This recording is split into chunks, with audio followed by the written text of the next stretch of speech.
Where can you find that secure, emotionally mature, insightful guy? Therapy, or in my office. It's so interesting how much we are now talking about modern masculinity, but this video is actually for you guys, okay?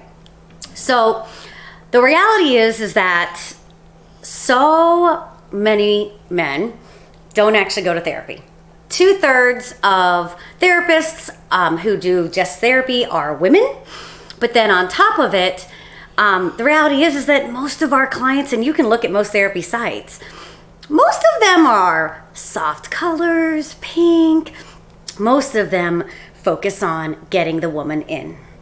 And the reality is that women are generally bigger users of the healthcare system. Once we hit puberty, we have to go to gynecologists, get regular pap smears. So when we think about mental health, generally men are presenting. But a lot of my work focuses on sex and relationships. And today I was talking with my brand lady, Rachel, who's awesome. And I made a quick mention because so much of my branding has been really focusing on women and things like that. And then I was like, actually, half of my practice actually is men, and either couples or the men coming in on their own. And what are these men? They are all distressed for sure, but they're fairly insightful. And the reality is that also another common thing that I see is that men don't feel, oftentimes the men who do come with me on their own don't often tell their spouses that they're coming. Particularly in my research, when I developed a sexual health intervention for cancer survivors and their partners. And I had this one partner, and he was the partner of a breast cancer patient. And he was like in his 60s. They'd been together for over 35, 40 years. And he hadn't been intimate and even more than kissing with his partner for over 12 years, particularly since she had breast cancer. And the one thing that he talked about with me on the phone and even gave me feedback was how he actually hadn't told her. And so one of the things, and I remember thinking, you know what, that's actually pretty common. Oftentimes what we know, when we look in the cancer context, the reality is that partners, particularly the men, often experience just as much, if not more, distress than the cancer patient themselves. And most people, when I say that, are like, what the fuck? No way. And particularly some women are like, oh, whatever, they don't have cancer. And those are all the social norms that have been inhibiting modern masculinity. These assumptions that the reality is that, oh, the men actually, in those cases, are experiencing more distress because they are generally having to work, generally the primary caretaker of their partner with cancer, who's the woman. And again, I'm talking about heterosexual couples. And they're also maybe taking care of the kids, dealing with their doctor's appointments. And if they're really the supportive partners, they're going to all of those too. Except, who asks them, how are you doing? The reality is that particularly around mental health, and particularly around sex, there's been so much focus on physical. Like when it comes to sex, let's just be honest.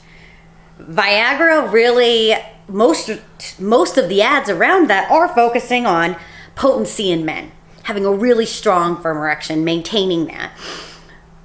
But what you don't see a lot is actually, well, what's underlying that? One of the things we know when it comes to erectile dysfunction is that there's something is underlying it. There is something that is happening because, again, what is our biggest sexual muscle? It's our brain. I don't care where you're from, how big your penis is. As big as you think it is, your brain is calling the shots. So the reality is what you see is in individuals who do not have a physical like cardiac disease or some circulatory disease or hormonal issues, oftentimes a lot of Viagra, Cialis actually doesn't work if there is distress in that.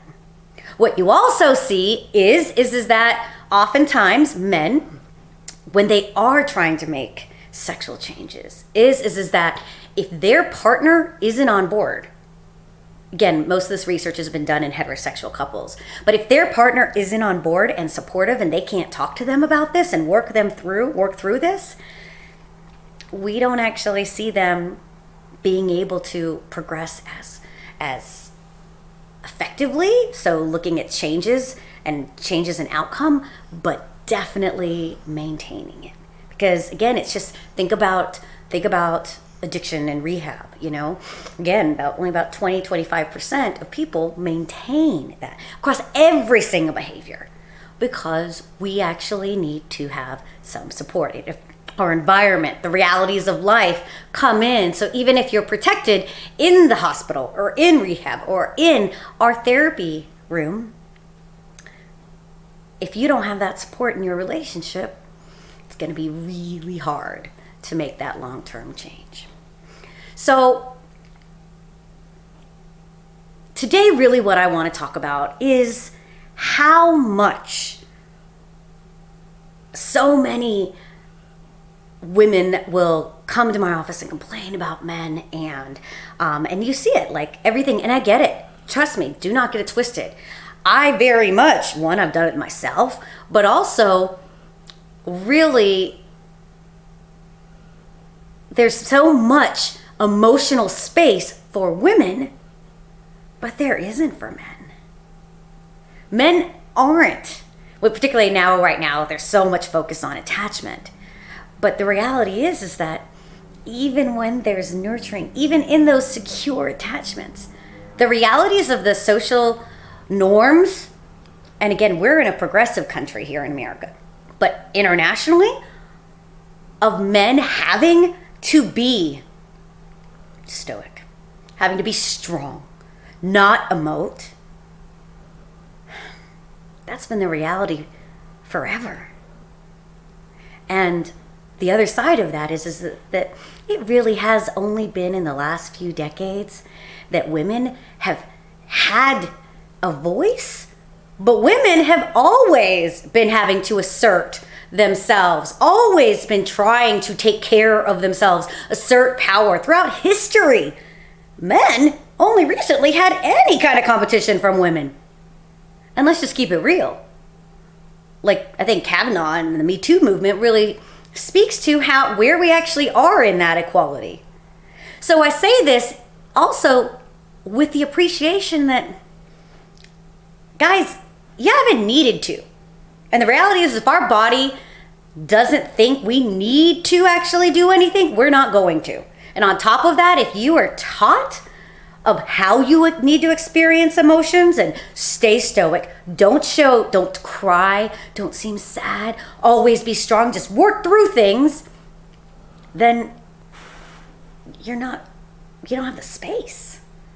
So when it comes to relationships and sex, unfortunately, men have not had that space to actually talk about their feelings, to actually explore them. Because let's keep it real.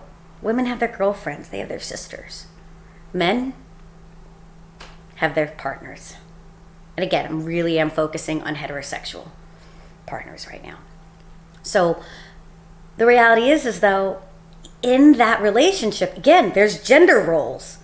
There's partners have to be this certain way. So even in those relationships, that's still not safe for them to emote however they want to.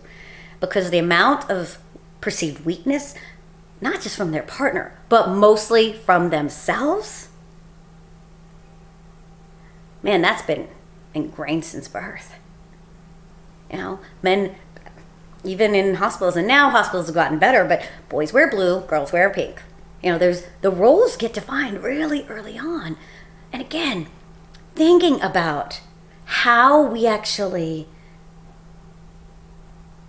learn and evolve, but more importantly, how we connect with our bodies. So much of connecting with our bodies is embracing all of ourselves, embracing the emotional ups and downs, the strengths and the weaknesses, the daring and the fear. Yet, unfortunately for men, they don't get to do this. And then we wonder, you may be wondering, why can't I just keep it up? Why can't I perform better? So on top of it, there's this pressure.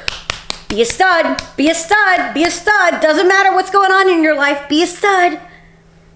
So the reality is that I think we need to change the dialogue and create more space for men to talk about this. The reality is that when I talk to men, I'm kind of a guy, particularly when it comes to sex. If I perceive sex as casual, I don't need the cuddles. I'm cool. I'm like, that was fun. Later, and it's interesting. I actually generally talk about sex more graphically, more openly than 99% of the men. I mean, I'm a sailor, so I'm surrounded by guys all the time. I've always had lots of good guy friends, and I've always talked about sex more than them. And the reality is, though, so what I think happens is that when men come in and speak with me, one, they feel normalized, because one, they feel like, oh, okay, you are a woman, so I can talk to you. That makes that role okay. But then at the same token, a lot of your masculinity, a lot of your traits I actually can relate to, And again, I'm not by no means I'm saying, oh, every guy just really is one and done, but there is something that I realize in doing a lot of this work in which men don't actually oftentimes have a space where they can be curious, where their pain and struggles are normalized. And then when we talk about sex, actually giving them concrete strategies of how to connect with your body, how to heighten your sensation, how to maintain your erection, those strategies. Again, outside of just taking a pill, exploring that. Again, keeping in mind, most sex therapists are also women. Holy cow, that feels vulnerable. And what will my partner think?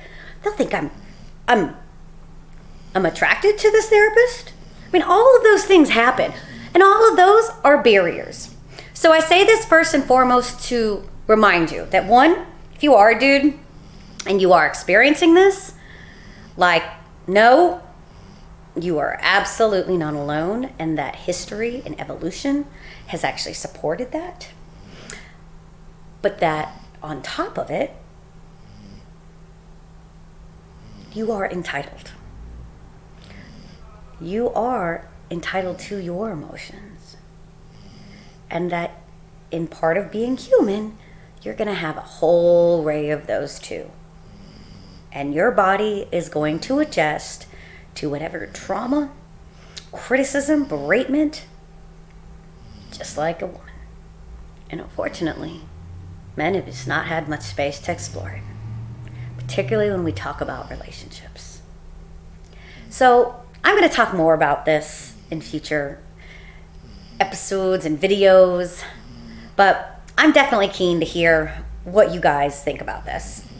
And I really just want to open a space up for us to begin to actually talk about this. And for guys, for you to just tell it like it is and talk about how you feel and actually connect your brain, your heart, and your genitals. Because quite honestly, it is pretty common that only one of them is doing the talking. But if you have any kind of sexual concerns, unfortunately, it's generally this muscle, not that muscle. So, let's open a space up. Let's start the conversation. And let's actually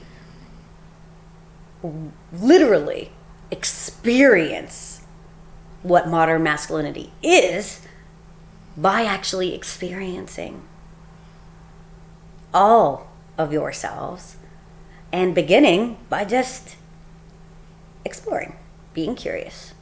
Again, so if you're watching this, one, I'm not saying every man start going to therapy, because that may not be your pathway. But there's tons of, actually there's not. Start reading the girls' books. Start reading the books that do seem like they are made for women. Because the same shit there absolutely applies to you, particularly when we are talking about physiological reactions. And keep in mind, regardless of gender, it is our physiology. It is the connection between our brain, our nervous system, that actually is trying to protect us. And our nervous system doesn't necessarily connect gender or those norms. It perceives safety and danger. And so if there is any blockage in what you're thinking, if you're at all feeling anxious or worried about how you're sexually performing, that's where we begin to, the playing field is the same. Okay? So start looking maybe there. Tell me what you'd like me to talk about. Talk to people you feel comfortable with. Begin to get comfortable in that space of curiosity. Get comfortable figuring out your own vernacular for expressing and asserting your emotions, feeling whatever the hell it is you feel, and connecting that with your body. Focus there. Focus less on the penis and think about your whole body. Okay. All right, guys. That's it for now. But again, shoot me any questions, comments, feedback. And I hope that this just one opens the space. Feel free to follow me on Instagram, subscribe to my YouTube channel down here, and you can check me out at www.drcatalinalawson.com. Cheers!